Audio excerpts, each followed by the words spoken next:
नमस्कार, मैं हूं आपके साथ राधा अग्रवाल और आप देख रहे हैं भारत एक्सप्रेस। तो चलिए बात करते हैं अमेरिका की। अमेरिका के राष्ट्रपति पद की दूसरी बार शपथ लेने के बाद से डोनाल्ड ट्रंप के सुर बदले हैं। खास तौर से रूस के लिए, जो ट्रंप कभी रूस की तारीफ करते नहीं थकते थे, वो आज उसे सीधे और खरे शब्दों में उसे अल्टीमेटम दे रहे हैं। ये रिपोर्ट देखिए। Donald John Trump do solemnly swear. America के राष्ट्रपति पद की दूसरी बार शपथ लेने के बाद ट्रंप के तेवर देखते ही बनते हैं। WHO से दूरी, पेरिस क्लाइमेट एग्रीमेंट से फासला समेत कई ऐसे फैसले हैं जिसे देख दुनिया हैरान है। इस बीच सबसे ज्यादा शक्ति ट्रंप ने रूस के लिए दिखा दी है। अमेरिकी राष्ट्रपति डोनाल्ड ट्रंप ने दो टूक शब्दों में कहा कि अगर यूक्रेन युद्ध को लेकर व्लादिमीर पुतिन बातचीत की टेबल पर नहीं आते हैं तो हम रूस पर प्रतिबंध लगा देंगे।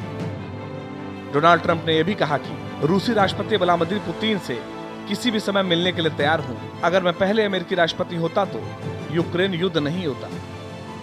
पुतिन के साथ मेरी ट्यूनिंग अच्छी है। अगर मैं पहले राष्ट्रपति होता तो रूस यूक्रेन पर कभी हमला नहीं करता। ऐसा कभी नहीं होता। अमेरिकी राष्ट्रपति डोनाल्ड ट्रंप ने शपथ लेने के बाद पुतिन को रूस यूक्रेन युद्ध रोकने की धमकी दी है। अगर रूस ने युद्ध नहीं रोका तो रूस बर्बाद हो जाएगा। इसलिए भलाई इसी में है कि वे हथियार डाल दें। ट्रंप ने कहा कि मुझे पुतिन से बात करनी होगी। जंग से उनकी हालत अच्छी नहीं है। ज्यादातर लोग समझते थे कि रूस यूक्रेन युद्ध एक हफ्ते में खत्म हो जाएगा, लेकिन इसे 3 साल हो गए, इसलिए उनकी हालत पतली है। ट्रंप ने यह भी कहा कि युद्ध न रोककर पुतिन रूस को तबाह कर रहे हैं। युद्ध की वजह से रूस इस वक्त बेहद मुश्किल में है। अचानक ट्रंप के सुर बदल गए हैं। ये वही ट्रंप थे जिन्होंने चुनाव जीतने के बाद रूस की जमकर तारीफ की थी और रूसी सेना को शक्तिशाली बताया था। Bureau report, Bharat express. Trump अपने पत्ते खोलने से बच रहे हैं। यही बात रूस के राष्ट्रपति पुतिन और चीन के राष्ट्रपति को बेचैन कर रही है। विरोधी को धमकाना ट्रंप की पुरानी आदत रही है और ट्रंप ने धमकाया तो पुतिन ने फौरन जिनपिंग को वीडियो कॉल लगाकर बात करके जता दिया कि ट्रंप की प्रेशर पॉलिटिक्स काम नहीं आने वाली। तो पुतिन ने वीडियो कॉल लगाकर ट्रंप को सीधा संदेश देने की कोशिश की है। पुतिन और जिनपिंग की इस बातचीत की वीडियो टाइमिंग काफी कुछ बता रही है।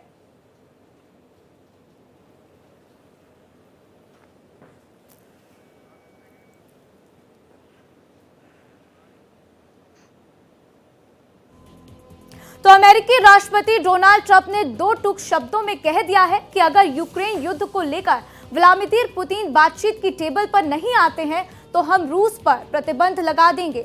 और ये बयान उनका बहुत ही ज्यादा महत्वपूर्ण बताया जा रहा है, क्योंकि देखिए ये जो बयान है इसका एक बहुत ही बड़ा इम्पैक्ट रूस यूक्रेन वॉर पर पड़ता हुआ दिखाई दे सकता है।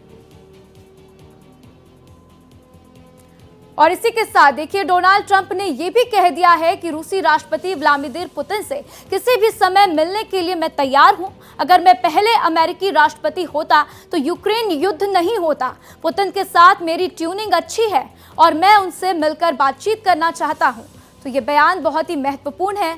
और साथ ही उन्होंने ये भी कहा कि अगर मैं पहले राष्ट्रपति होता तो रूस यूक्रेन पर कभी हमला नहीं करता और ऐसा कभी भी नहीं होता। और इसी के साथ देखिए उन्होंने आगे कहा कि अमेरिकी राष्ट्रपति डोनाल्ड ट्रंप ने शपथ लेने के बाद से पुतिन को रूस यूक्रेन ने युद्ध रोकने की धमकी दी है।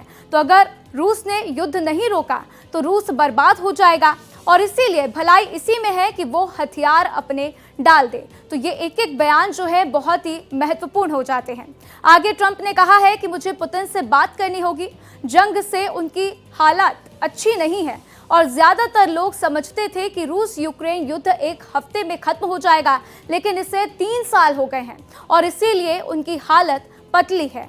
और इसी के साथ ट्रंप ने आगे अपने बयान में ये सारी बातें कहते हुए ये साफ कर दिया है कि वो पूरे तरीके से रूस यूक्रेन युद्ध को रोकना चाहते हैं। तो देखिए रूस यूक्रेन युद्ध से रूस को काफी भारी नुकसान हुआ है। क्या कुछ नुकसान हुआ है वो भी आपको बता देते हैं। तो अमेरिकी रक्षा मंत्रालय पेंटागन के अनुसार रूस यूक्रेन युद्ध से भारी नुकसान हुआ। रूस का हथियार और रसद पर खर्च $211 अरब हुआ है। तो तेल की कीमतों में गिरावट से रूस को 100 अरब डॉलर का नुकसान हुआ है। तो रूस को कुल नुकसान 1.3 ट्रिलियन डॉलर यानी कि करीब 109 लाख करोड़ रुपए का हुआ है। तो जिस तरीके से ट्रंप ने बयान दिया और ये क्लियर किया कि रूस को इस युद्ध से काफी कुछ नुकसान हुआ है, तो ये आंकड़े भी इस बात को साबित कर रहे हैं कि रूस को भारी नुकसान हुआ है।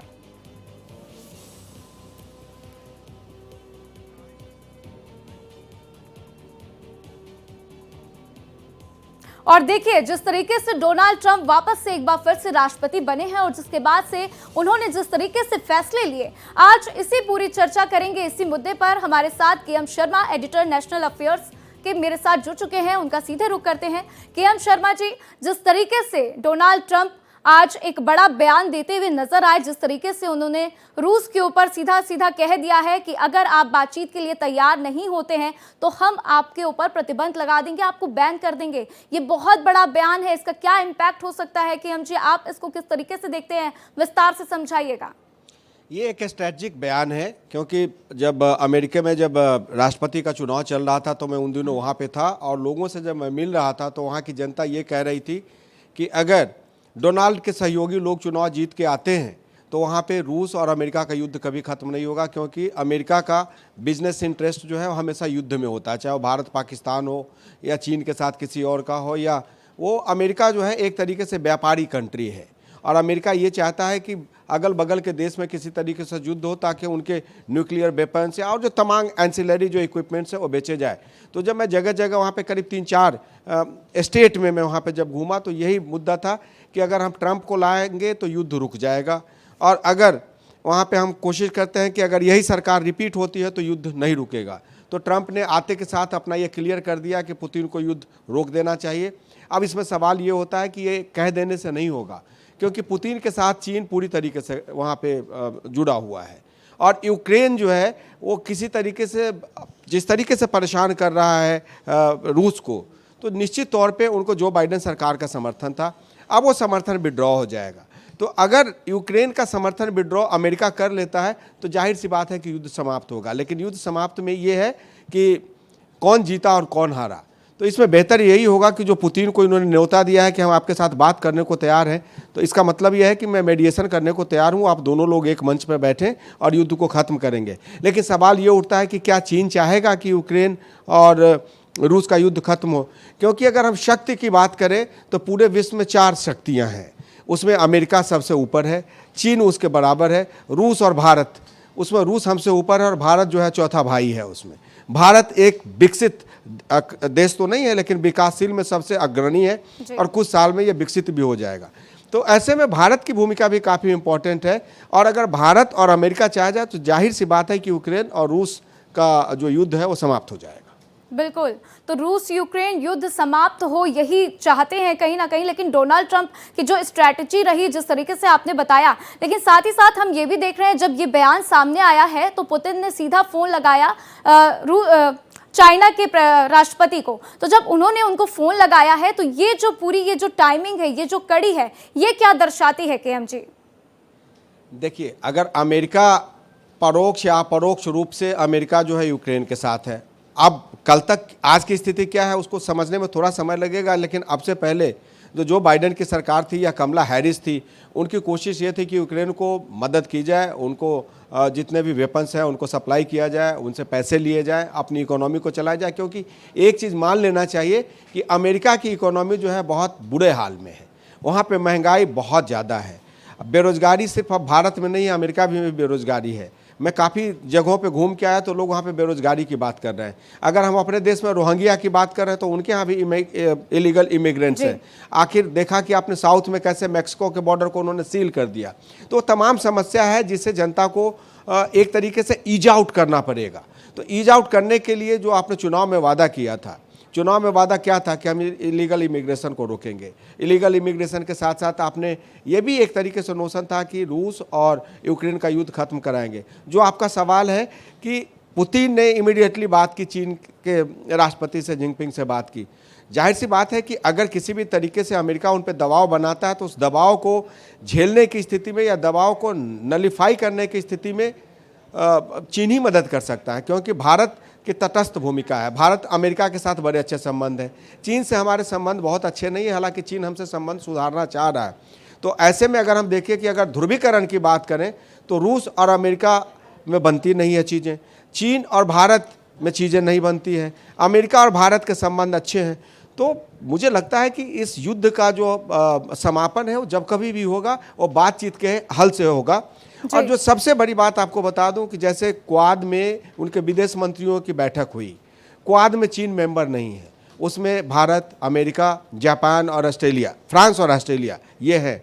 तो आखिर विदेश मंत्रियों की बैठक हो गई, तो एक स्ट्रेटेजिक हिस्सा है कि कल ही डोनाल्ड ट्रंप की सरकार वहाँ पे आई है और विदेश मंत्रियों की, क्वाड के विदेश मंत्रियों की बैठक हो गई। तो क्वाड के विदेश मंत्रियों की जो बैठक हुई है, जाहिर सी बात है कि चाइना की पॉलिसी को बहुत पसंद नहीं करते। तो ये तमाम सारे ऐसे मुद्दे हैं जिसको लेके ट्रंप सरकार भी परेशान है, और मैं कहूँ कि ट्रंप सरकार ही नहीं, पूरा विश्व परेशान है।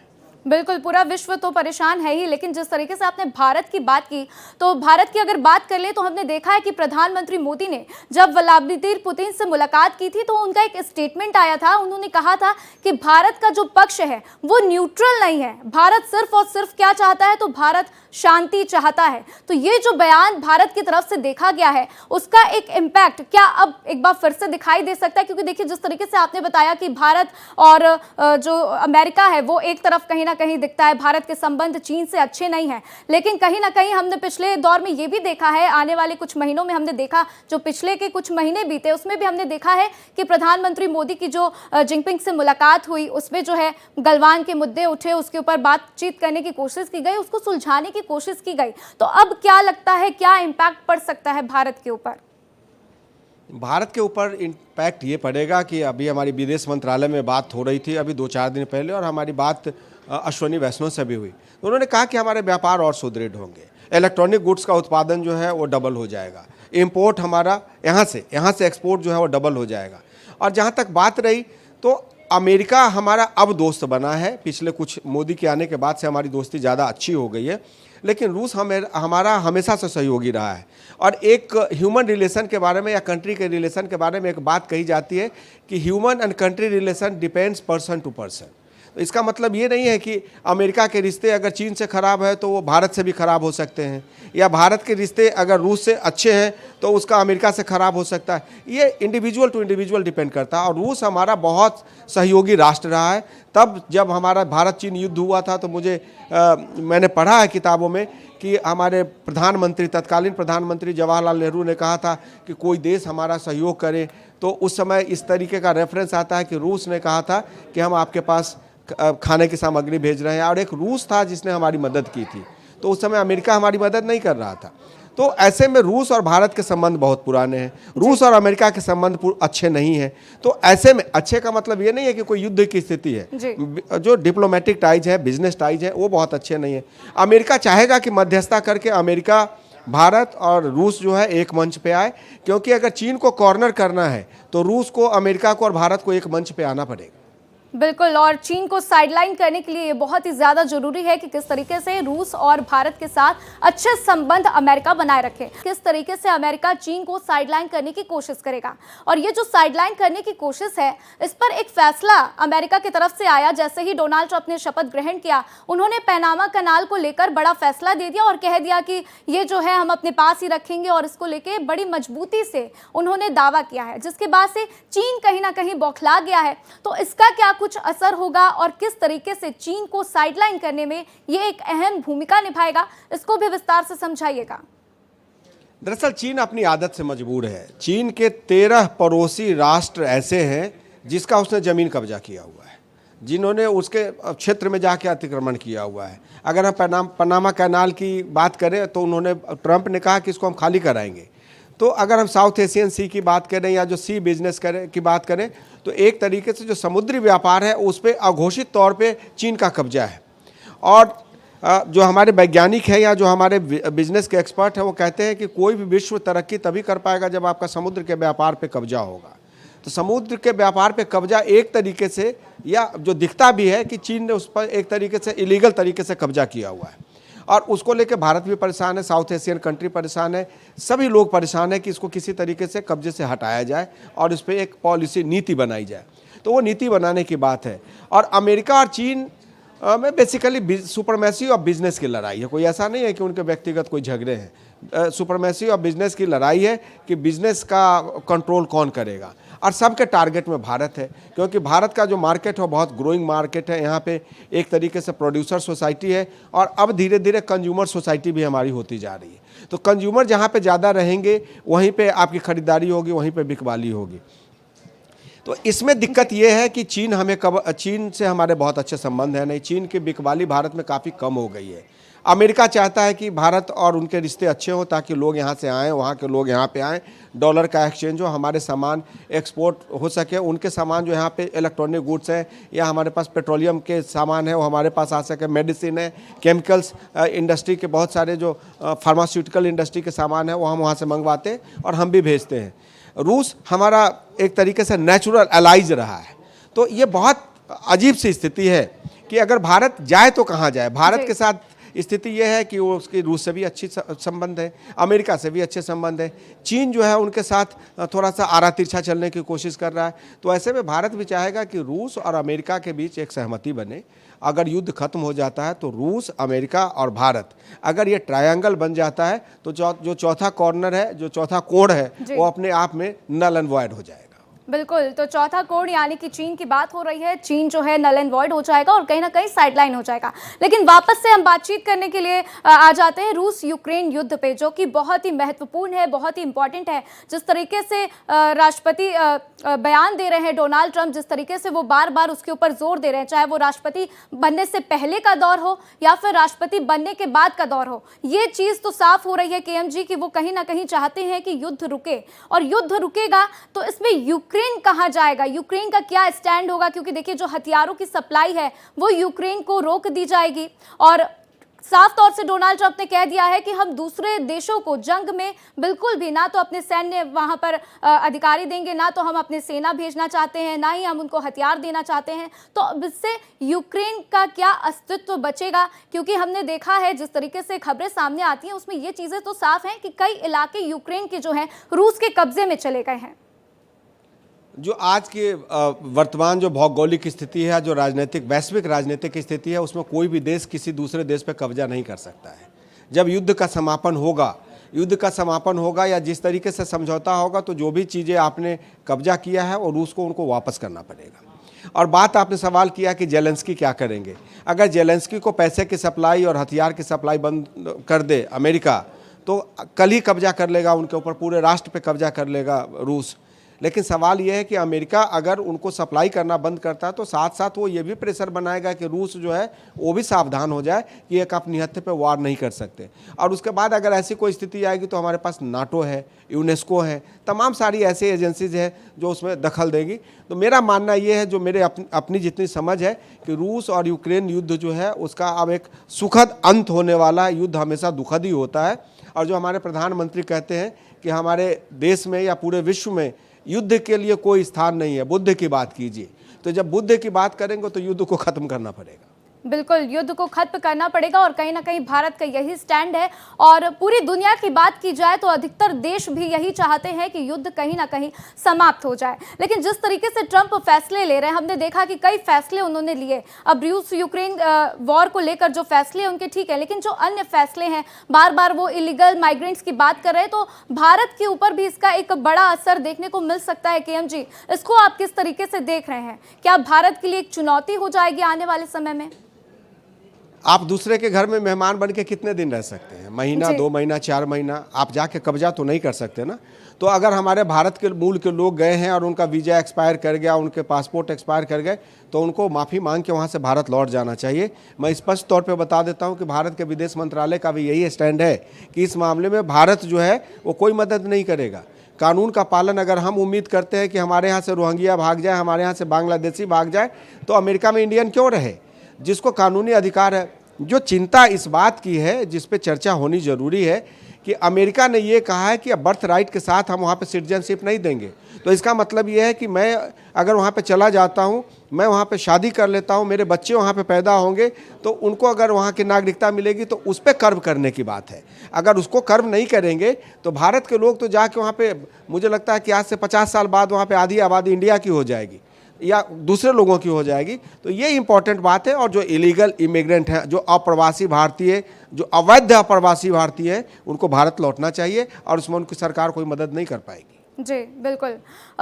केएम जी, जाते जाते एक सवाल आपसे रहेगा। हम देख रहे हैं कि जिस तरीके से ट्रंप ने एक बयान दिया, उसके ऊपर निर्णय भी हालांकि उन्होंने ले लिया है कि थर्ड जेंडर के लिए कोई स्पेस नहीं होगा, सिर्फ 2 ही जेंडर होंगे अमेरिका में, मेल और फीमेल। इसके ऊपर जो है बहुत सारे बयान, रिएक्शन सामने आ रहे हैं और ज़्यादा देश उनके सपोर्ट में नहीं है। तो इसका इम्पैक्ट आप पूरी दुनिया पर किस तरीके से देख रहे हैं?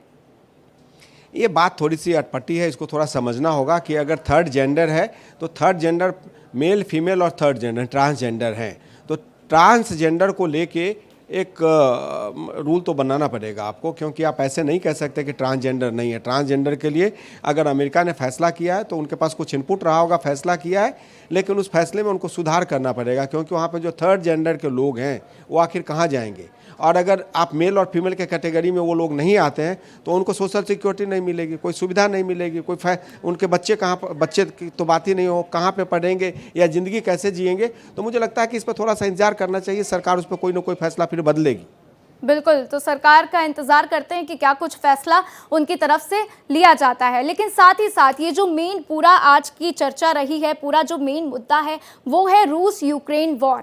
और जिस तरीके से ट्रंप का रुख हम साफ देख रहे हैं, जिस तरीके से कड़े शब्दों में वो कह रहे हैं कि रूस यूक्रेन युद्ध को रोकना है। अब जिस तरीके से पुतिन ने कॉल किया है शी जिनपिंग को, क्या ये समझा जाए कि अगर पुतिन और शी जिनपिंग एक साथ हो जाते हैं और अगर रूस चाहे, हो सकता है ऐसा कि वो चाहे तो युद्ध को विराम नहीं दे, अगर इस तरीके की कुछ यहाँ पर तस्वीर निकलकर सामने आती है तो पूरी दुनिया पर इसका क्या इम्पैक्ट देखते हैं आप, केएम शर्मा जी?